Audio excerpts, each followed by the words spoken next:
Katakan bahwa tidak ada satu hari pun kecuali Allah berbicara dengan mesranya kepada kita. Allah memanggil kita, ya abdi ma ansaftani, engkau tidak adil kepadaku. Adzkuruka wa tansani, aku mengingatmu, engkau melupakanku. Ad'uka ilayya wa tazhaba ila ghairi, aku memanggilmu akan datang kepadaku, namun engkau pergi menjauh dariku, menghadap kepada yang lain.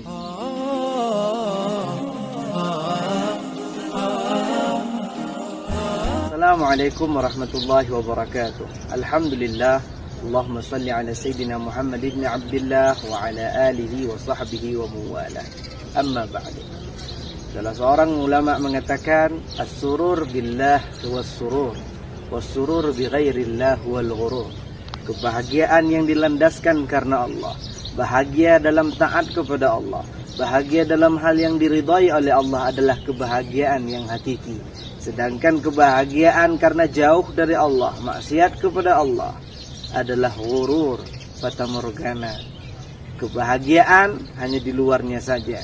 Maka tidak ada dosa yang membuat kita bahagia. Kalaupun iya, nafsu sementara, syahwat menggelora, tapi itu hanya sementara yang berakhir dengan dosa. As-surur billah was-surur. Kebahagiaan tidak ada ketika kita jauh dari Allah Subhanahu wa taala. Maka Allah Subhanahu wa taala adalah zat yang paling memperhatikan kita, adalah zat yang paling mencintai kita.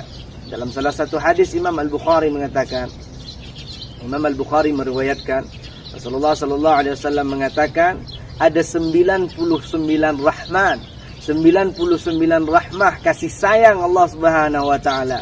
Satunya diturunkan ke permukaan bumi, satu diturunkan ke permukaan bumi. Bagaimana ibu cinta kepada anaknya, bagaimana istri cinta kepada suaminya, bagaimana seseorang mencintai manusia yang lain. Itu hanya dengan satu rahmat yang diturunkan ke permukaan bumi. Lalu bagaimana dengan rahmah yang ada di sisi Allah Subhanahu wa taala? Maka tidak ada yang paling mencintai kita kecuali Allah Subhanahu wa taala. Sahabatku yang dimuliakan oleh Allah, Ibnu Qayyim Al-Jauzi mengatakan, "Law 'alima al-'abdu kaifa yudabbiru Allahu lahu umur."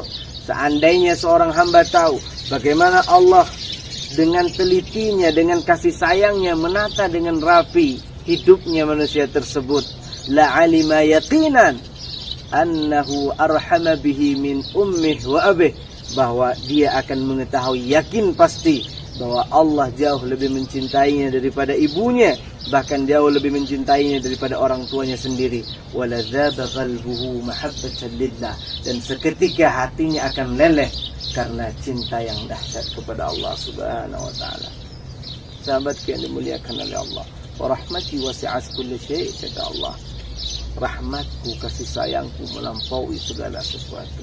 Namun sebagian kita tertipu, merasa Allah Arhamur Rahimin, lalu dengan senangnya kita melakukan dosa dengan dalih Allah Maha Pengampun, dengan dalih Allah Maha Penyayang. Imam Haddad dalam kitab Hikamnya mengatakan, ajhalul jahilin, sebodoh-bodohnya orang bodoh adalah man taziduhul ma'rifah bisa'ati rahmatillah jur'atan ala ma'asih. Ketika seseorang bertambah pengetahuannya akan kasih sayangnya Allah, dia semakin tahu bahwa kasih sayang Allah itu luas, itu pun membuat dia menambah keberaniannya untuk melakukan maksiat-maksiat kepada Allah Subhanahu wa taala. Wal-'iyadzu billahi min dzalik. Bagaimana sayangnya Allah kepada kita, bagaimana cintanya Allah kepada kita. Dalam Quran surah An-Nahl Allah katakan, wa lanajziyannahum ajrahum bi ahsani ma kanu ya'malun, dan kami akan membalas amalan-amalan anak Adam dengan sebaik-baik amalan yang dia lakukan. Di antara amalan kita ada yang berpahalanya bernilai 10, ada yang bernilai 100, ada yang bernilai 1000, ada yang bernilai alfin, seperti zikir masuk pasar. Siapapun yang membacanya, maka ia akan mendapatkan alfin hasanah, 1.000.000 kebaikan. Amalan kita tafawud. Di antara amalan kita ada yang nilainya banyak, ada yang nilainya sedikit. Apa kata Allah? Lanajziyannahum ajrahum bi ahsani ma kanu ya'malun.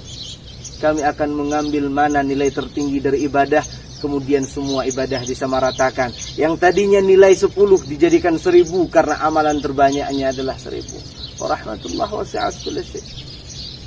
Sahabat yang dimuliakan oleh Allah. Maka pada akhirnya Tidak ada yang lebih mencintai kita kecuali Allah Subhanahu wa taala, yang tidak pernah meninggalkan kita, yang tidak pernah membiarkan kita, yang tidak pernah membiarkan kita untuk hidup di luar batas kemampuan kita. Dikatakan bahwa tidak ada satu hari pun kecuali Allah berbicara dengan mesranya kepada kita. Allah memanggil kita, ya abdi ma ansaftani, engkau tidak adil kepadaku. Adzkuruka wa tansani, aku mengingatmu engkau melupakanku. Ad'uka ilayya wa tazhaba ila ghairi, aku memanggilmu akan datang kepadaku namun engkau pergi menjauh dariku menghadap kepada yang lain. Udhibu ankal bala wa anta mu'takifun 'alal khata, aku menjauhkanmu daripada musibah namun engkau bersemayam dalam perbuatan salah. Ya ibna Adam, madza taqul idza ji'tani, wahai umat manusia, apa yang engkau katakan nantinya jika engkau bertemu denganku? Allah Subhanahu wa taala adalah zat yang paling mencintai dan menyayangi kita.